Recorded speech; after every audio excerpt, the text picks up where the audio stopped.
So guys, for the first step, you want to go to search and type in registry editor. Click on it and then click on yes. You can follow everything that I'll be doing up here. So first, you want to expand HK local machine, and now you want to expand system, and now you want to expand current control set.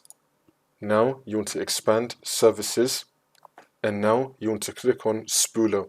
We're going to scroll down until we find spooler. Here it is. Click on this, and now this will appear on the right side. Again, you can follow everything that I did up here. You want to double click on depend on service. You want to delete everything in this box and just only have RPC SS. Make sure that you have only this in the box, all in capital, and then click on OK. If this comes up, click on OK.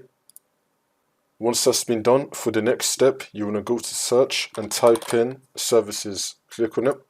And now once we're on this, you want to scroll down until we find Print Spooler.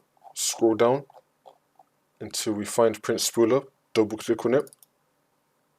Make the startup type automatic and then click on start, which will then make the service status running, and then click on OK.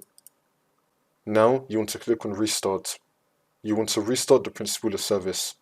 Once you do all of this, the problem should be fixed. If it did not let you edit the Print Spooler service, then you want to restart your computer.